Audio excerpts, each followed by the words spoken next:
Söhbətimiz İslam fəlsəfəsində idi və bir neçə həftə, yəni hardasa bir neçə həftə deməzdim, 2 həftəyə yaxında düzdür. 2 həftə, yəni çoxu bir həftə, 3 dərs biz arada fasilə vermişik, 3 dərs. Təbii ki, bayramlarla əlaqədar. İnşallah ki, mövzunu biz hatırlayırıq. Bəli, 11 düz. Mövzumuz bu idi ki, biz İslam fəlsəfəsinə keçid eləyə bildik bir uzun müddətdən sonra. Və mən qeyd elədim ki, İslam fəlsəfəsi Yunandan tərcümə olmuş fəlsəfi və məntiqi kitablar sayəsində, həmçinin müsəlman mütəfəkkirlərinin fikri və əqli səyləri və zəhmətləri nəticəsində müəyyən bir ortam aldı. Və qeyd elədim ki, tərcümə zəminində insanlar hansı formada, həm zaman etibarı ilə, həm də dil etibarı ilə tərcüməçilər Yunan fəlsəfi fikrini və irsini İslam dünyasına köçürə bildilər. Amma bu bir mənalı qarşılanmadı. Və gördük ki, İslam dünyasında ən əvvəl fəlsəfənin İslam dünyasına gəlməsi ilə çox ciddi qısqanclıqlar meydana gəldi. Və birinci olaraq əhl-i hədis tərəfindən, sonra davamında mötəzililik, daha sonra əşərilik və sonra maturidilik. Demək olar ki, müxtəlif aspektlərdən, müxtəlif sahələrdən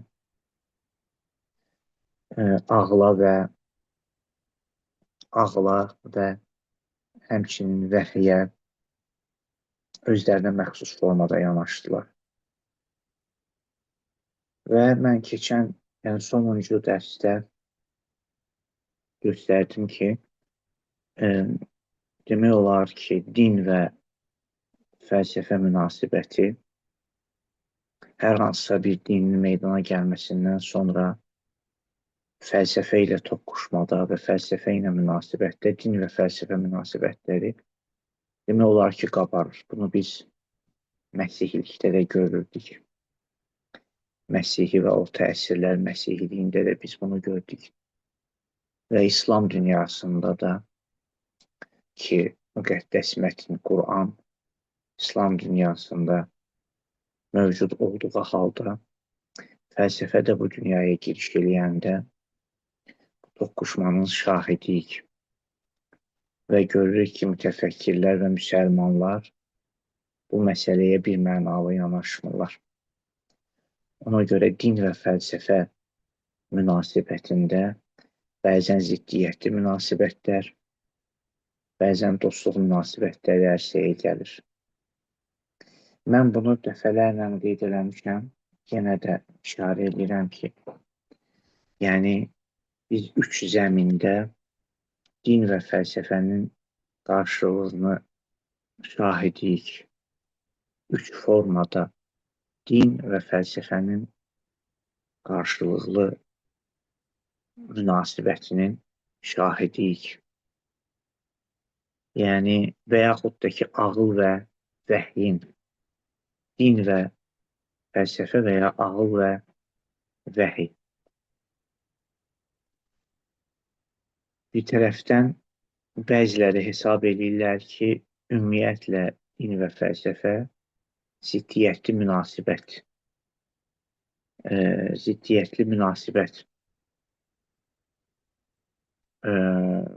tərəfkeşləridir. ziddiyyətli münasibətin göstəricisidir. Və bu ziddiyyətli münasibətə mötəqid olanlar hesab edirlər ki, bir qismi hesab edir ki, ağıl dərk etmədə acizdir. Ağıl həqiqətin dərkində acizdir. Və çünki həqiqəti idrak etmədə acizdir, ona görə din müqəddəmdir. Və din ağlın önünə keçir. Din ağlın öndədir. Yəni, ağlı biz kənarlaşdırmalıyıq. İkinci qism hesab edir ki, din və ağıl ziddiyyətlidir. Amma burada din önə keçmir, ağıl önə keçir. Yəni, əgər din və ağıl arasında ziddiyyət görsək, ağlı biz gərək üstünü hesab edək. Ağıl bizim üçün hüccət, sübut və əsasdır. Məsələn, biz bunu Mötəzillikdə gördük.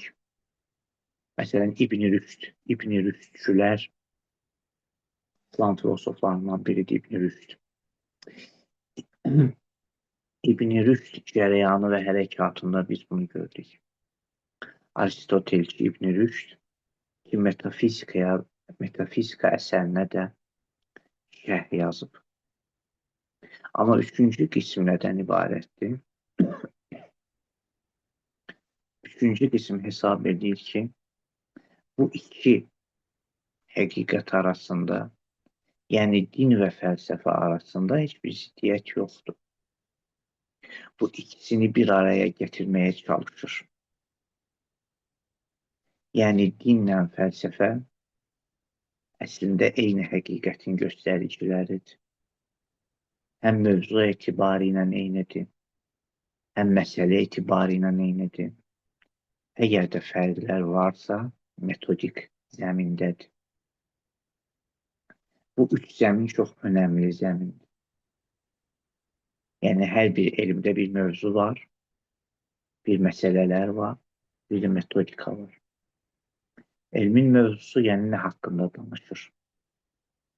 Məsələləri o mövzunun fəri və o mövzunun cüzi hökmlərindən ibarətdir. Məsələn, fizika cisimdən danışır, məsələlər cismin qanunları deməkdir. Metodikası nədir? Təcrübə görməliyəm, təcrübə eləməliyəm, laboratoriyadan keçirtməliyəm və s. və ilaxır. Və yaxud tarixin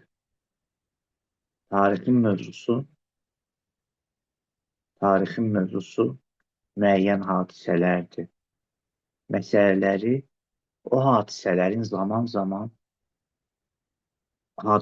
zaman baxmaq. Metodikası nədir? Metodikası nəql və hekayədir. Digər yerində görənlərdən eşitmək, tarixçilərdən eşitmək.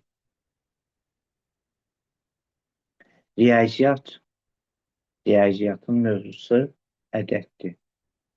Məsələləri ədədə aid olan qanunlar, metodikası ağıldır.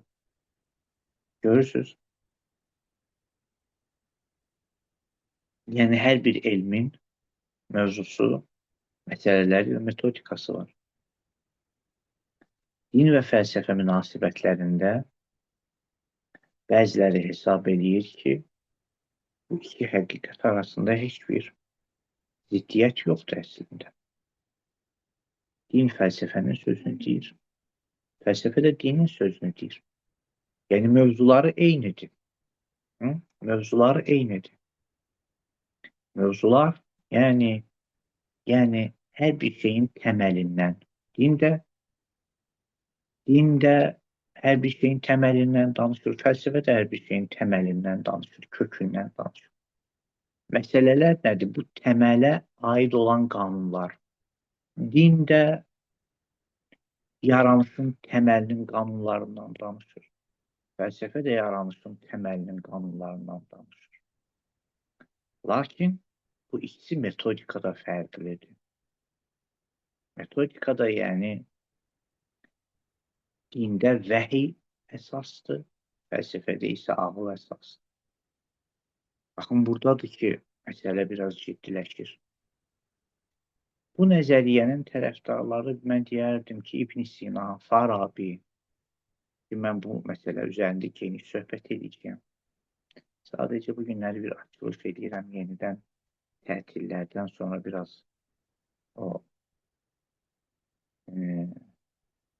sakinliyimiz bir balaca tərpənsin.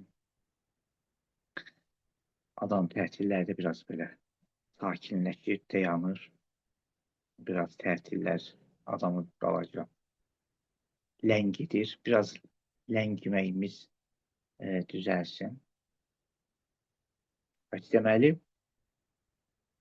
məsələnin mahiyyəti nədən ibarətdir, dostlar? Məsələnin mahiyyəti bundan ibarətdir ki, din və fəlsəfə münasibətlərinə ilk fəlsəfə dinə gəldikdə düzgün baxış keçirə bilmədilər. Və təbii ki, düzgün baxış keçirmədikdə nəticələr də yanlış oldu. Yəni, fəlsəfəni mane hesab elədilər. Və çünki fəlsəfəni mane bildilər, təbii ki, məntiqə də zidd oldular. Fəlsəfə və məntiq kənarlaşdırıldı. Və biz bunun nümunələrini geniş şəkildə keçən dəfə qeyd elədim.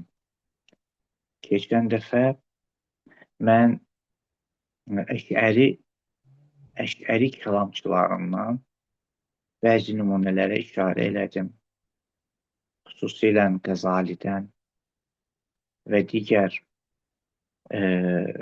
yazarlardan, Mövlanadan, Əttardan, Şeyx Məhmud Şəbistəridən ki, bunların mənzum və nəzmə çəkilmiş əsərləri bizə göstərir ki, din və fəlsəfə münasibətlərində din əsasdır. Fəlsəfə manedir, ağıl manedir, ağıl acizdir, ağıl dərk eləməz. Və ağıl ümumiyyətlə həqiqətə yol tapa bilməz. Ağıl həqiqətə yol tapa bilməz. Buna görə ağlı kənarlaşdırdılar. Bunu keçən dəfə də demək olar ki, mən statlarla və nümunələrlə mən buna işarə elədim. Mən bir neçə dənə bu mövzuda bir neçə zərif məqama işarə eləyim. Sonra mən birbaşa keçid alacağım Farabiyə. Yəni, baxın, bütün dava nəyin üzərindədir? Dava bunun üzərində də həmişə olub. Ağıl, yoxsa dini zəmində danışsaq. Ağıl, yoxsa vəhiy. Və yaxud ağıl, yoxsa eşq.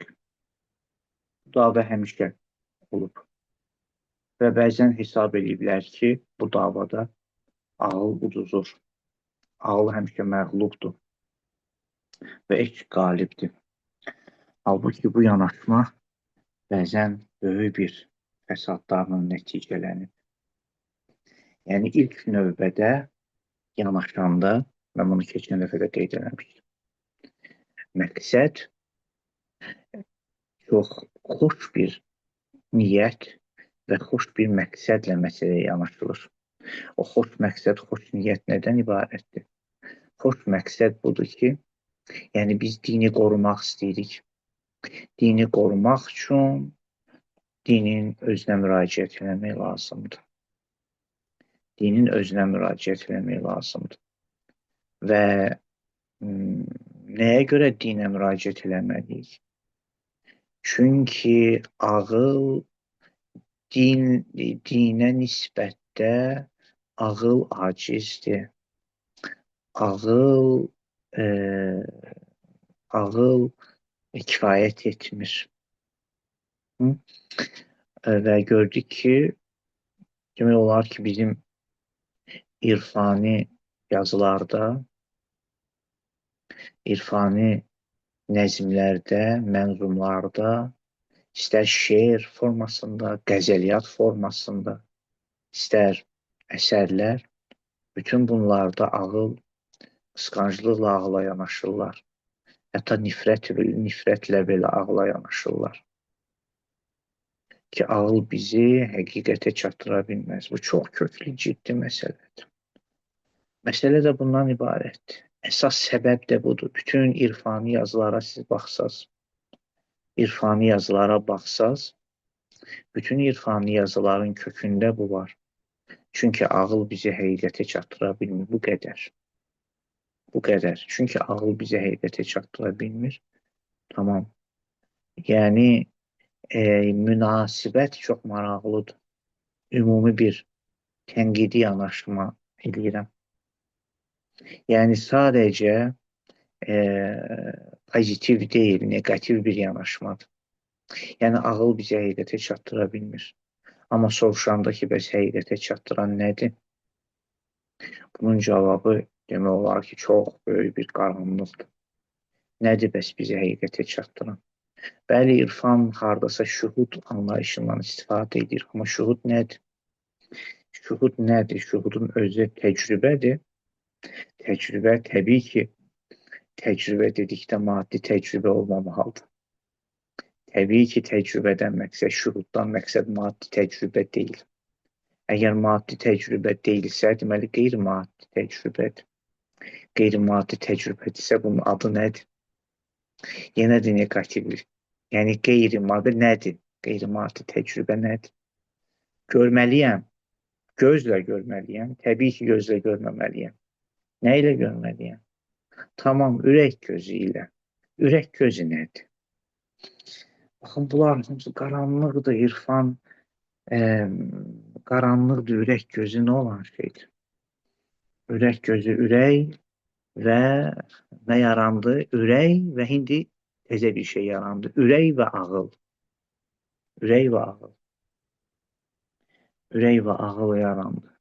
Və buna nümunələr axtarıb tapırlar ki, Qur'an buyurur ki, biz Qur'anı ürəyə nazil edək, biz Qur'anı ürəyə göndərdik və s. və ilax.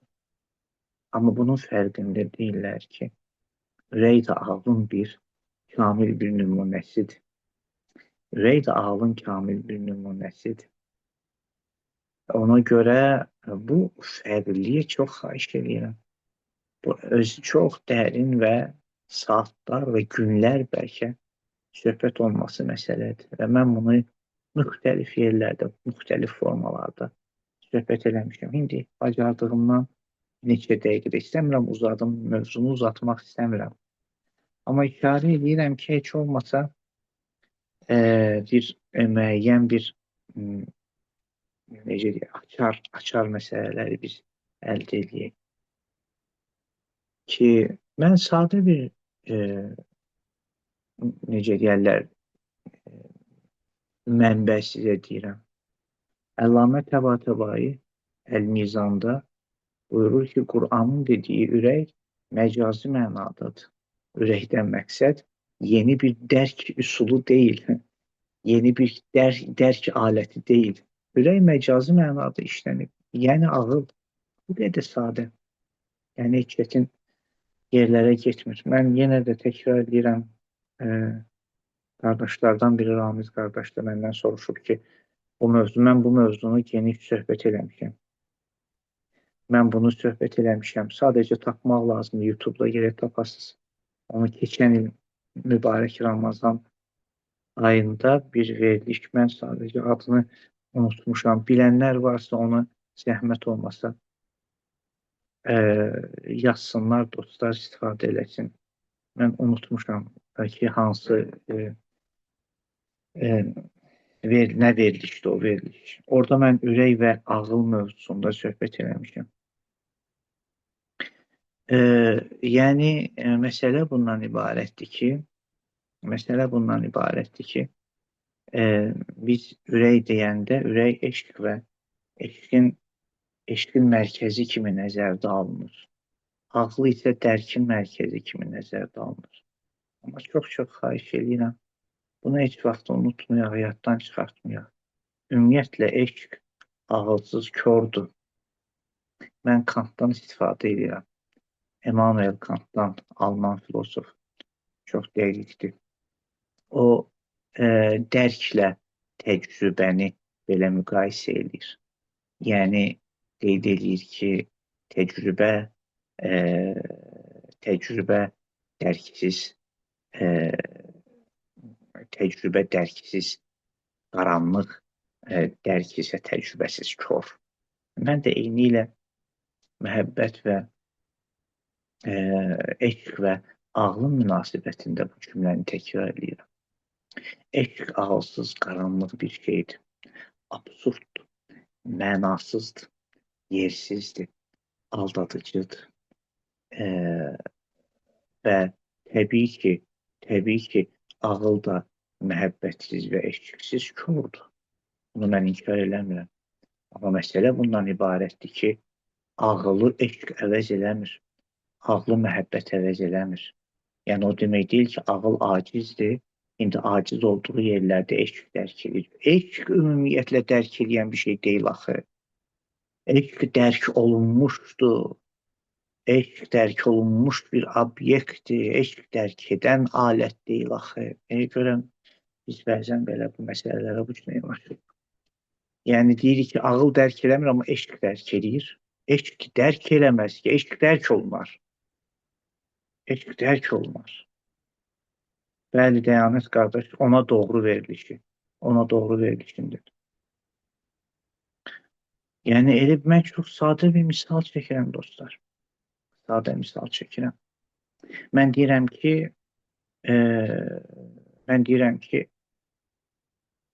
bəli, Ramin qardaş yazır. Bir zəhmət olmasa, sualı zəhmət olmasa, axırda verək ki, o bir dənə bu cümləm tamamlansın ki, başqa bir şeyə, başqa yerə gəlib çıxmayayım. Baxın, mən deyəndə ki, mən hər hansısa bir nemətdən, qidadan istifadə edib yeyirəm və doyuram. Düzdür? Doyuram. Mən təbii ki, doymaq mənim yeməyimin nəticəsidir də, düzdür? Amma deyə bilərəmmi ki, mən yemədən doymaq istəyirəm, gərək bir şey yeyim ki, doyum da. Amma mən doymaqla əmələ gətirə bilərəm. Deyirəm, mən doymaq istəyirəm. Elə mən doymaq istəyirəm, doyuram. Doymaq ki, yemək deyil ki. Təbii ki, yemək də doymaq deyil. Gərək yeyəsən ki, doyasan. Mən bunu sadə bir misal deyəm. Mən eşqlə, ağlı doymaqla yemək kimi yeməyə bənzədirəm. Ağıl yeməyə bənzəyir. O eşq, o doymaqdır, nəticədir. Yəni mən gərək lazım olan qidalardan bəhrələnim. Gərək mən ağılla o qədər ağılla yüksəlim, kamilləşim, ağılla kamilləşim, nəticədə eşq baş versin. Eşq bir andır, ağıl prosesdir, dostlar, proseslə ağıl arasında, an arasında böyük fərq var. An yəni son nöqtə, yəni bilmirəm, an yəni heç o an bilmirik ki, an sənin ixtiyarında deyil, an sənin əlində deyil. Sən ixtiyarınla eşq əldə edə bilməzsən. Mən istəyirəm aşiq ol. Nə mənasız bir şey. Sən düşünməyi istəyə bilərsən, aşiq olmağı istəyə bilməzsən ki. Sən gərək düşünəsən, düşüncənin nəticəsində indi ya aşiq olacaqsan, ya istəyəcəksən və s. Doymaq mənim əlimdə deyil ki, yemək mənim əlimdədir. Mən yeyirəm ki, təbii ki, Gözəl qidalansan, gözəl də doyacağam. Gözəl düşünsəm, gözəl də aşıq olacağam. Yanlış düşünsəm, yanlış da aşıq olacağam. Uzatmaq istəmirəm, mən uzadıram hər söhbəti, uzatmaq istəmirəm.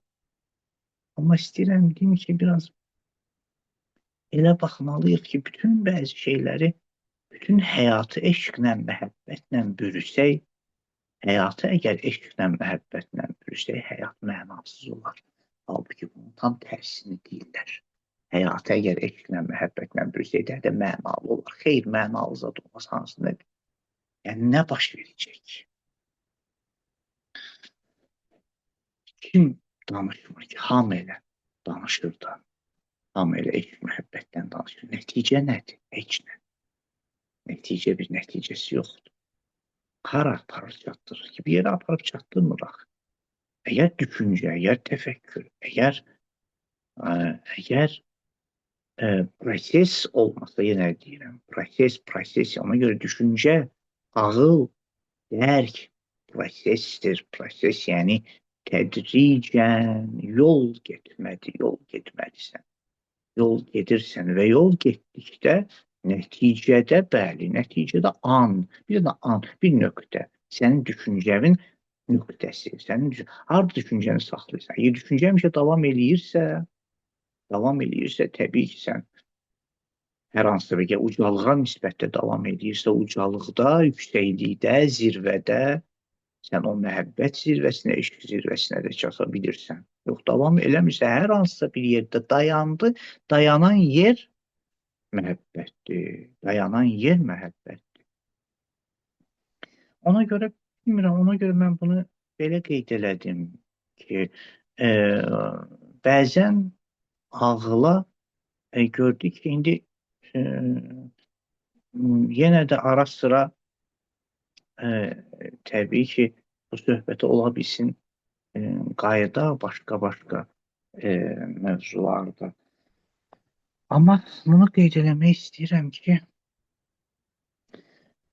fəlsəfə və dinin münasibətlərində bəzən gördük ki, Əşəri məktəbi və sonra davamında da irfani cərəyan, irfani hərəkat ağılı kənarlaşdırdı. Tamam? Ağılı kənarlaşdırdı. Hansı günaha görə, hansı cinayətə görə həqiqətə çata bilmir cinayətinə görə. Çünki ağıl həqiqətə çata bilmir günahı daşıyır. Ağıl ki, həqiqətə çata bilmir, ona görə ağılı kənarlaşdırdı. Ağılı kənarlaşdırandan sonra bəs nədir bizə həqiqətə çatdıran? Şuhud. Şuhud həmən təcrübədir də. Şuhud həmən təcrübədir. Allah rəhmət eləsin, Şeyx İşraq Söhrəvərdi, o böyük dahi şəxsiyyət. Nə qədər bunlar böyüdülər, Bunları oxumaq lazımdır, dostlar. Şeyx İşraq Söhrəvərdi İslam fəlsəfəsinin 3 cərəyanından biridir. İşraq fəlsəfəsi. Buna gərək irfani sahədə məşğul olanlar tanış olsunlar bu şəxsiyyətinə. Bu şəxsiyyətlə tanış olmalılar ki, bu şəxsiyyət qeyd edir ki, bəli, insan gərək həqiqəti görsün. Amma görmə ancaq ağılla mümkündür. Görmək ancaq ağılla mümkündür. Sadəcə görməklə ağıl bəzən obyektlə subyekti bir-birindən ayırır. Görmədə obyektlə subyekt eyniləşir. Vəhdət halına gəlir. Çox çətin. Bilmirəm, çətin danışıram yoxsa yox. Xüsusən tətillərdən də gəlmişik. Tətildən gələn kimi sən belə söhbətlər danışırsan. Ona görə biz qəlbə müraciət eləyəndə Quranda qəlb yəni obyektin subyektə hopması.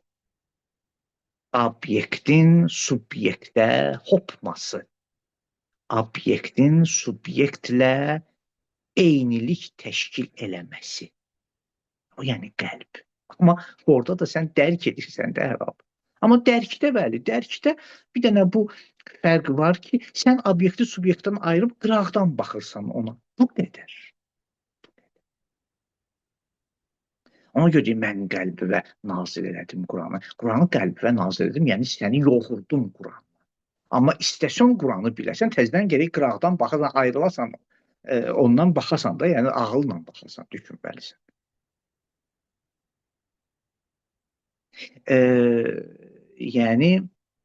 Yəni bir dəfə siz məsələn nə kimi misal çəkin, bir dəfə pesoku tökürük suyun içinə, pesok su ayrıdır, pesok ayrıdır. Bəli, bəli, bəli, gözəldir. Bir dəfə pesoku tökürəm suya, pesok ayrıdır, su ayrıdır. Hə? Burada bu həmən dərk prosesini mən buna bənzədirəm. Obyekt, subyekt ayrıdır. Bu qarışdırıram, oldu şirin, oldu qəlb. Başqa bir şey yoxdur burada. Yox, ağlı qoy qırağa. Ağlı qırağa qoymaq pesoku sudan çıxartmaqdır. Heç vaxt o su şirin olmayacaq. Bu misallar yəni fikrimizi biraz belə yumuşatsın deyə bu misalları çəkirəm, amma misallar köməkçidir. Köməkçi misallar. Söz çox deyə burada. Söz çoxdur, bilmirəm, hardan vururam, hardan çıxım. Söz burada çoxdur. Sadəcə mən istəyirəm, bəli, ağıl bütün mərhələlərdə subyektlədir. Əslində subyektin özü ağıldır. Subyekt yəni ağıl. Subyekt yəni ağıl. Eyvallah. İnşallah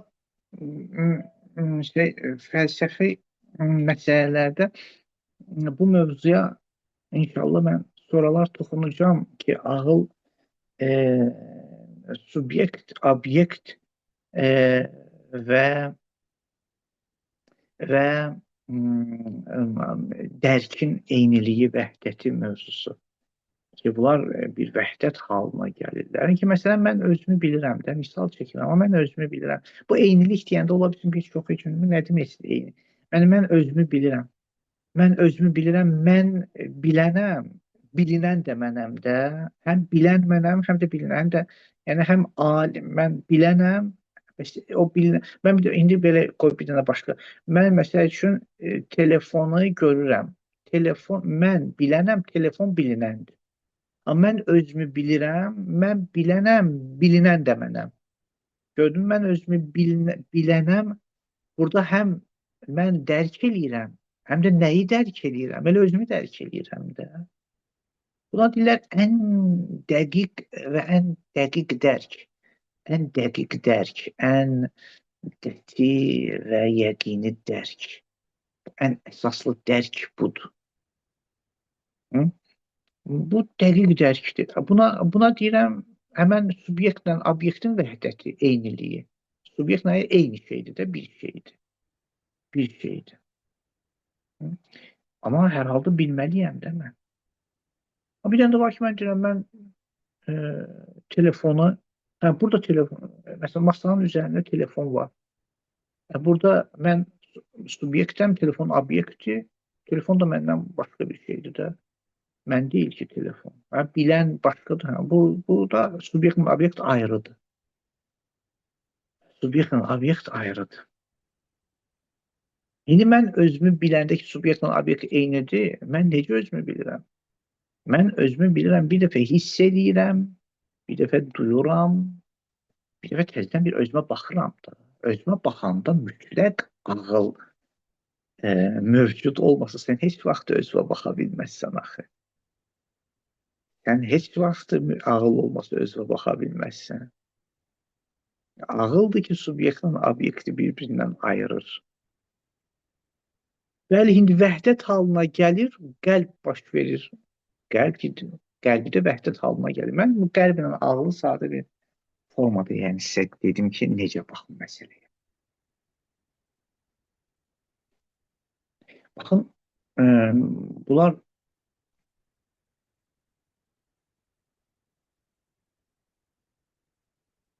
müşahidədir, hamısında müşahidədir. Niyə müşahidə yoxdur ki? Müşahidə var, hər bir baxmaqda müşahidə var da. Müşahidədən müşahidəyə fərq var. hər bir baxmaqda müşahidə var. Mən telefona da baxanda müşahidə edirəm. Hər hansısa bir əqli məsələlərdə baxanda müşahidə edirəm. Hər hansısa bir şühud irfanilikdə deyilən şühuda da baxanda müşahidə etmişəm, müşahidə var. Bəzən irfanilikdə şühudu çox böyük bir zirvədə göstərirlər. O demək deyil ki, ondan başqa heç kim. Mən də şühud edirəm.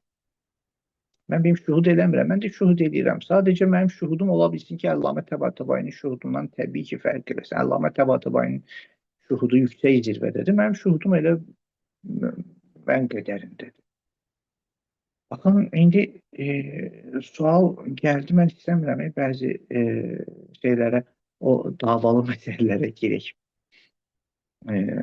Hələlik bu qədər bəs eləyər. Ona görə mən hesab edirəm ki, deyəndə ki, dinlə fəlsəfənin qarşı durmasında bəzən fəlsəfəni kənarlaşdırırlar, çünki ağıl acizdir və təbii ki, bunlar ilk növbədə, məsələn, baxırıq şəxsiyyətlərə, Mövlana kimi şəxsiyyətə, bunlar dahi şəxsiyyətlərdir hər halda. Amma məsələ nədən? Bunlar yəni təfəkkür olaraq şəxsdən söhbət gedir. Mövlana, Əttar, Şəbistəri, Mühiddin İbn Ərəbi, Qəzali, baxın, bunlar biz bunlara müraciət edəndə tamam, bunların belə dərddir, din dərdi, din, həqiqət dərdi çəkirlər. Amma məsələ bundan ibarətdir ki, metodik problem, yəni məsələ bundan ibarətdir ki, sən ağlı sıradan çıxartdıqda, ağlı əgər sıradan çıxardırsansa, gərək bir neçə şeyi riayət eləyəsən. Bir neçə şeyi riayət eləyəsən. Bir, gərək şəxsilikdən ümumiliyə keçməyəsən. Şəxsilikdən ümumiliyə keçməyəsən. 2, gərək ümumi dərkdən xüsusi dərkə keçməyəsən. Ümumi dərkdən xüsusi dərkə keçməyəsən. Və 3, gərək ağla ancaq bir nəsəq baxasan. Ağla bir cür baxasan. Ağıl bir cür. Yəni, ağıl bir cinslidir, bir cürdür ağıl. O da maddi ağıldır. Qısası nədir? Yəni, 3 dənə şey içində düzdür. Şəxsilikdən ümumiliyə. Yəni, bu şəxsiyyətlər, böyük şəxsiyyətlər, Mövlana, Cəlaləddin Rumi, Şeyx Məhmud Şəbistəri, Qəzali, adını çəkdiyim əşəri və irfani dünyanın şəxsiyyətləri, bunlar bütün həqiqətləri şəxsiliklərində çox yüksəkdir. Şəxsiliklərində çox yüksəkdir. Öz şəxsi aləmlərində. Amma ümumiləşdirdikdə məsələ çətinləşir. Məsələ çətin. Ümumiləşdirdikdə yəni nə? Yəni şəxsilərində, yəni mən bu yolu belə getdim, belə gördüm. O Mühiddin İbn Ərəbinin özünə aiddir. İndi gəlib mənə deyəndə sən də belə getməlisən, belə görməlisən, bu problem yaradır. İxtilaf yaranır, bəli. Bəli. Yəni sən adını qoy, məhəbbət, eşq, irfan, bunlar şəxsi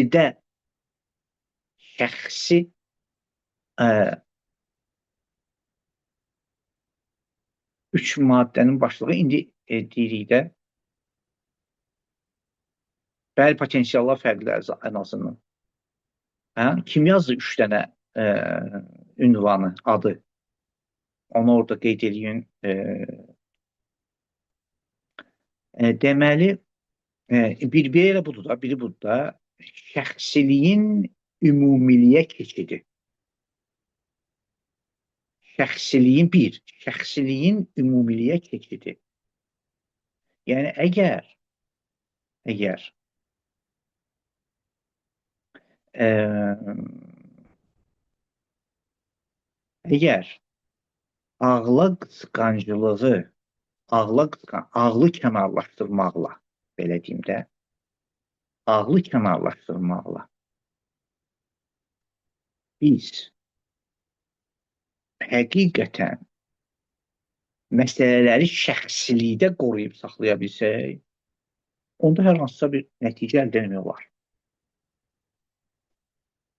Yəni, mən deyirəm ki, bu mənə, yəni mən ağıldan yox, xüsusi həyat tərzi yaşayıram. Vegetarianam məsələn mən. Mən vegetarianam, məsələn, ət yemirəm də, hə? Ət yemirəm. Və həqiqətən də ət yeməməklə çox sağlam bir həyat tərzi yaşayıram. Sonra gəlirəm qonşuma da deyirəm ki, sən də yeməklə, sən də sağlam həyat tərzi yaşa. O yeməyən də ölür. Elə bilirəm ki, mən sağlam həyat tərzi yaşayıram, deməli bunu ona da deyə bilərəm. Yox, ət yeməmək sənə aiddir, ona aiddir.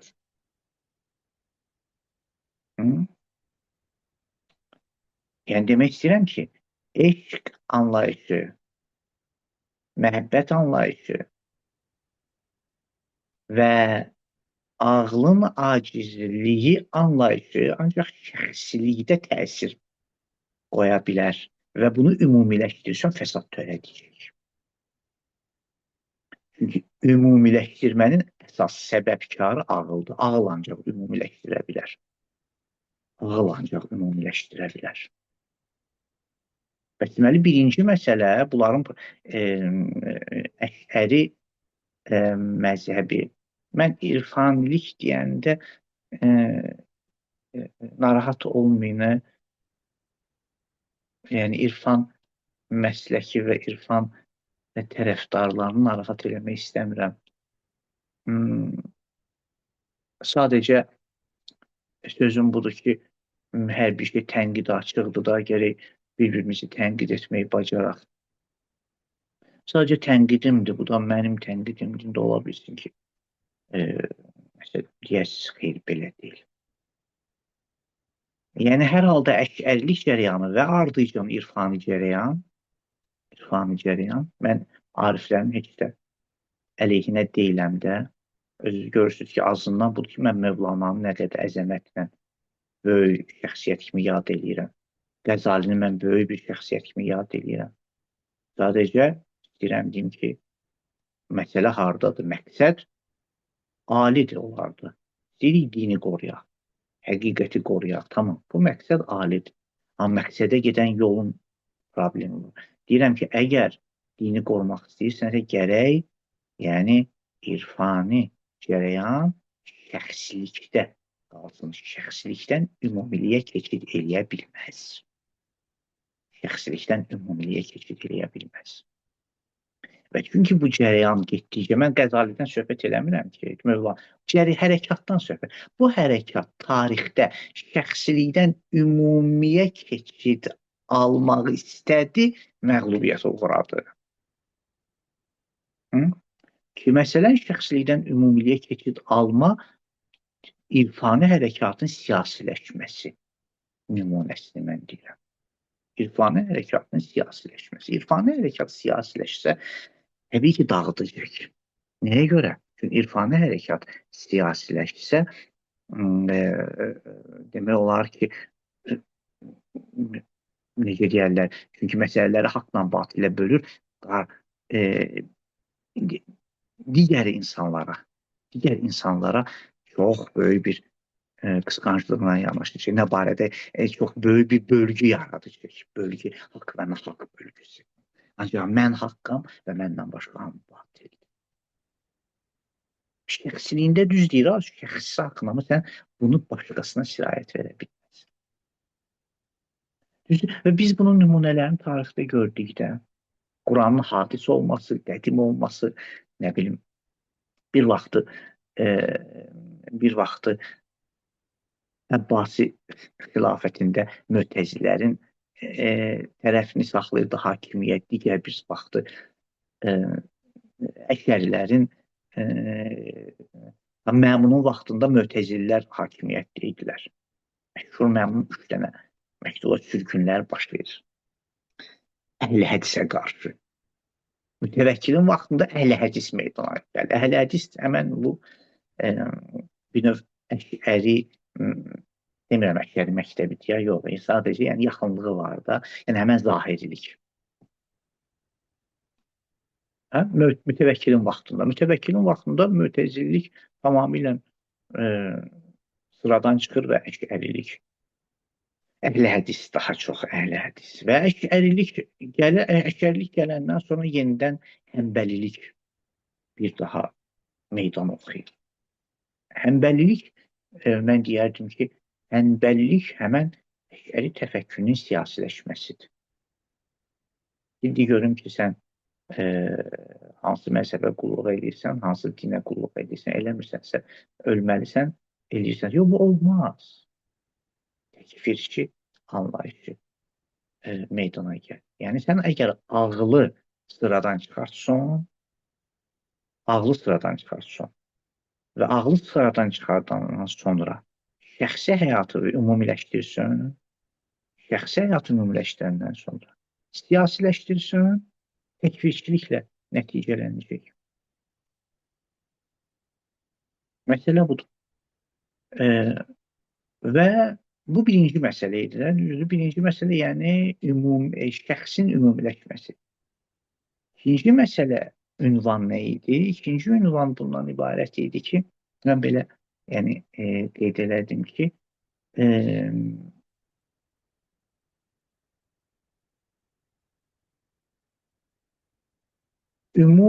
belə deyim, xüsusi onu bilmirəm necə belə hala, xüsusi dərkin ümumi dərkə keçməsi. İndi izah verim, nə demək istəyirəm, vaxtı tamamlanır, yəni. Yəni, nə demək istəyirəm? Söz budur ki, indi ünvanı da deyəcəm. Söz budur ki, baxın, biz deyəndə ki, bu hərəkat, yəni ağla qısqanclıqla yanaşma hərəkatı, ağlı sıradan çıxartma hərəkatı. Ağla əgər sıradan çıxarsa, ümumi dərkdən xüsusi dərkə keçməmək. Ümumi dərkdən, ay sağ ol, bəli. Deyəsən elə qeyd elədik, o bir dənə də.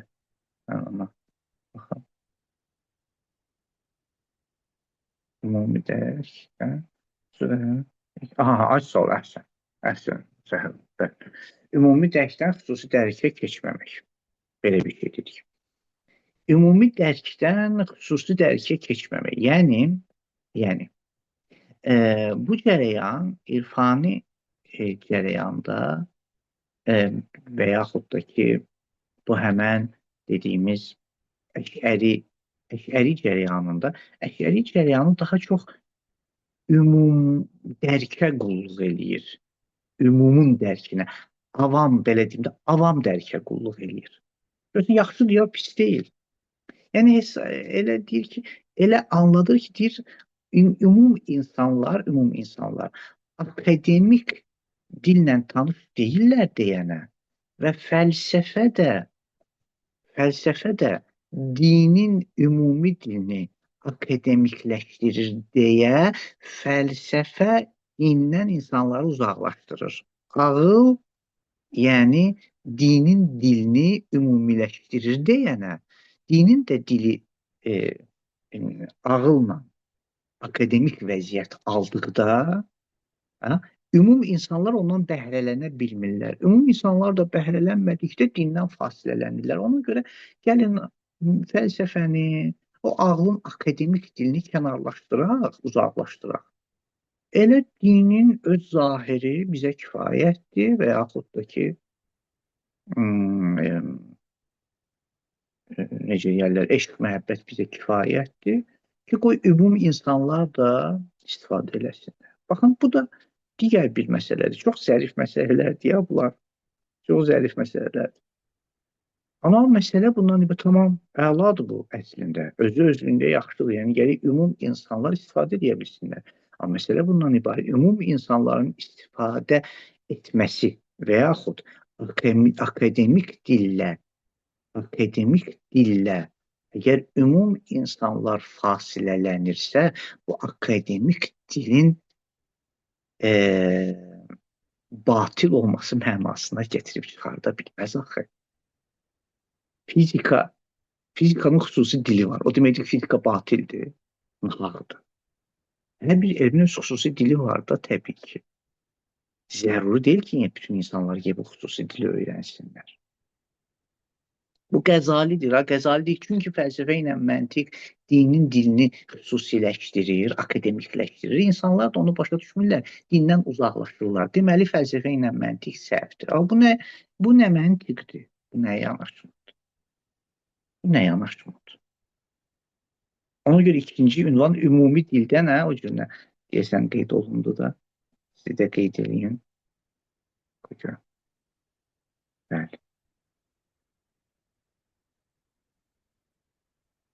Ümumi dərkdən xüsusi dərkə keçmə. Ümumi dərkdən xüsusi dərkə keçmə. Yəni, bəli, biz ağlı uzaqlaşdırmaqla bir növ ümumi dərki qoruyuruq. Ümumi dərki qoruyuruq. Çünki ağıl akademikləşdirir.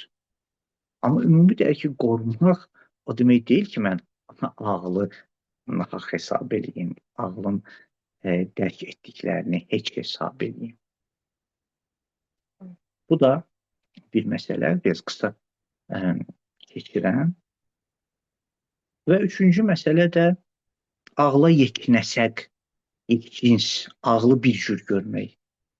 Hesab edirlər ki, ağıl ancaq dünyəvi və təcrübə məsələlərdə yetərlidir. Elə böyük problem də budur. Bir cür görürlər. Halbuki ağıl qeyri-maddi məsələlərdə də görülan eləyə bilir, meydan oxuya bilir.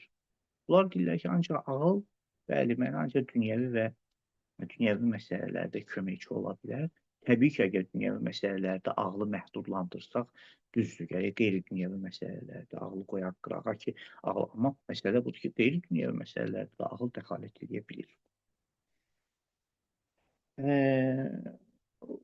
Və mən hesab edirəm ki, bu məsələlər, yəni çox biraz mən zərif yerlərə getdim, çıxdım.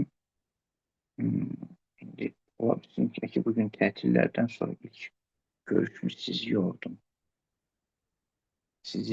Amma biraz üzərində düşünmək bularım. Hesab edirəm ki, Farabi ki, gələn dəfədən bəli, razı olsun. Farabi gələn dəfədən ki, biz Farabiyə qoşulacağıq. Görək Farabi necə yanaşır məsələyə. Yəni, ağla yeni bir baxış keçirir. Fəlsəfəyə yeni bir baxış keçirir. Fəlsəfə və din münasibətlərinə yenidən bir baxış keçirir. Və çox fərqli bir zəmində məsələni həll etməyə çalışır. Ümumiyyətlə, ziddiyyəti aradan qaldırır. Və ziddiyyəti aradan qaldırdıqda hansı formada ziddiyyəti aradan qaldırır? Və ziddiyyət aradan qalxdı, dinlə fəlsəfə eyni bir vəziyyət alır. Və eyni vəziyyət qaldıqda təbii ki, hərənin öz funksional baxış tərzi yaranır ki, inşallah onu Farabidə görəcəyik. Kifayət eləyər bu qədər dostlar. Çox sağ olun, təşəkkür edirəm. Suallarsa mən qulluğunuzdayam, edirəm sizi. Vaqif müəllim.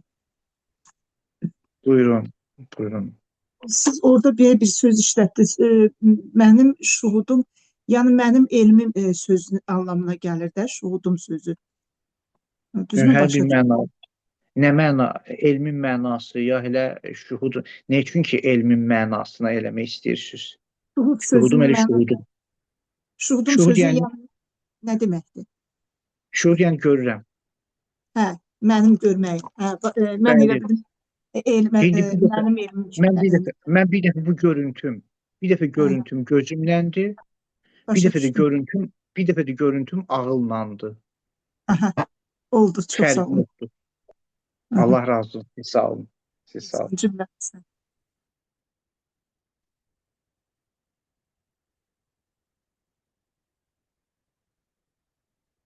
Gönül xanım, deyəsən sizin də sualınız var idi. Mən dedim ki, dərsin axırına saxlayaq. Əgər qalıbsa sual buyurun, yox əgər qalmayıbsa da ki, heç.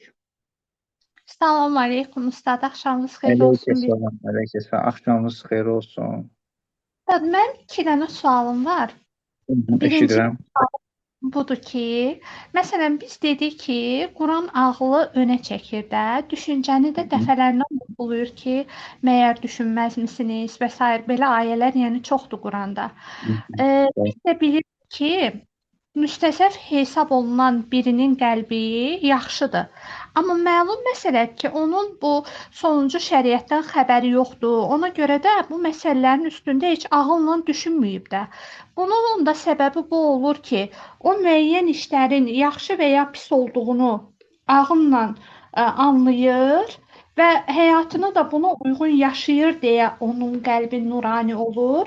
Yəni belə deyək də, bu şeyin özü də ağlın nəticəsidir ki, o müstəzəf olur və belə qəlbə adekvat olaraq cənnətə deməli nail olur. Bəli, tamamilə. Bəli, tamamilə. Yəni ağılla nail olub, ya öz adət-ənənələri ilə nail olub, ya cəmiyyətin hər hansısa bir necə deyirlər, hüquqi forması ilə nail olub, ya ata-babasından, ya öz həyat tərzindən, ya yaxşı insanların vasitəsilə, hər bir yolla, bəli, hər hansısa bir formada bu məsələlərə nail olursa, ona görə də onunla rəftar olunacaq, düzdür, ağıldır, bəli. Aha. Demək, ikinci sualım da budur ki, məsələn, biz Əllamənin haqqında eşitmişik ki, o filosof ariflərdən olub. Onda belə çıxır ki, ümumiyyətlə, ariflik məsələsi irfanın təbiridir və əslində irfani baxışı ilə belə deyək də, Əllamənin mənəvi məqamı başqa cür görünür. Fəlsəfi baxımdan da başqa cür izah olunur. Yox, nə üçün ki, başqa cür izah eləmək, yəni nə üçün başqa cür izah olunsun, yəni?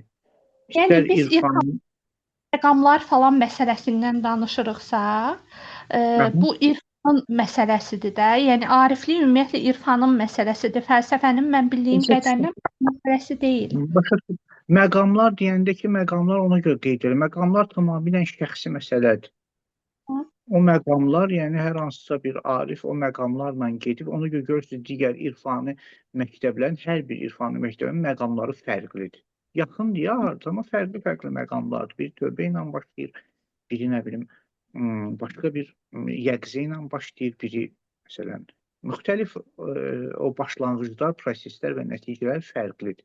Məqamlar, bəli, məqamlar ola bilsin ki, ona görə məsələn Xorasan məktəbi var, İraq məktəbi, Nəcəf məktəbi var, İrfanda. Müxtəlif, bir fəlsəfədə də bu məktəblər mövcuddur.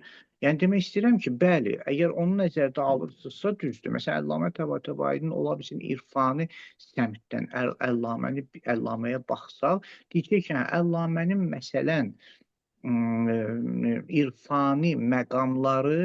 irfani məqamları daha çox Nəcəf irfanı ilə uyğun gəlir, Xorasan irfanı ilə uyğun gəlir məsələn. Amma fəlsəfi nöqteyi nəzərdən yanaşanda düzdür. Fəlsəfi nöqteyi nəzərdən Əllaməyə baxanda deyirik, Əllamə məsələn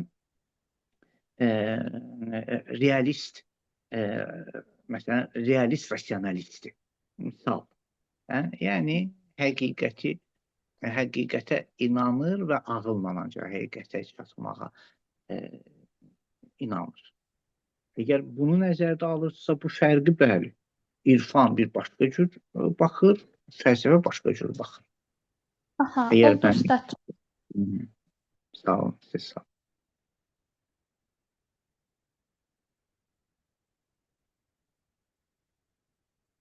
Görün yazılarda sual var. Allah razı olsun. Bəli. Burada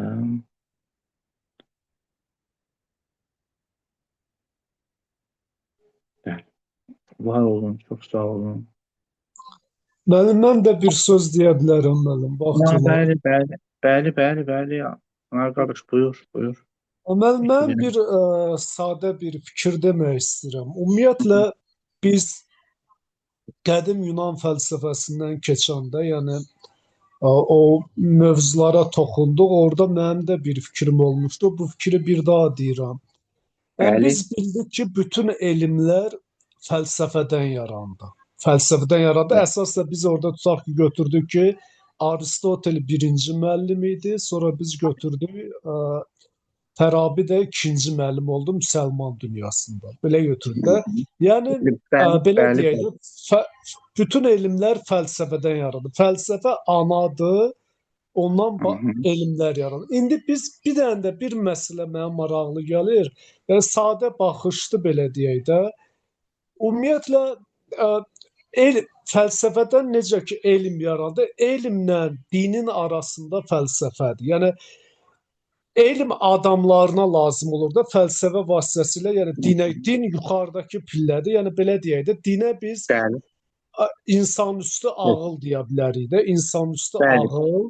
bəli. Fəlsəfə deməli insanın ən yüksək elm adamlarına lazım olur da. Yəni Bəli, adi adamlara fəlsəfə lazım olmur. Elm adamları dini dərk eləmək üçün bu təzədən qayıdır fəlsəfə. Çünki elmlər fəlsəfədən yaranmışdır.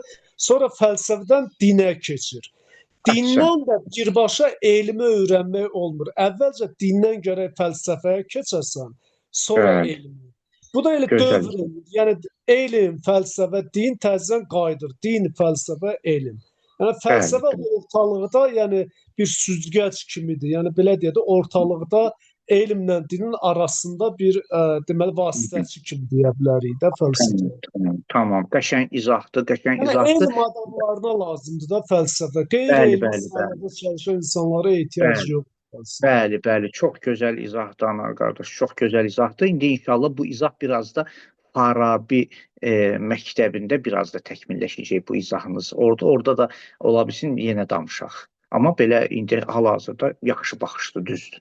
Allah razı olsun.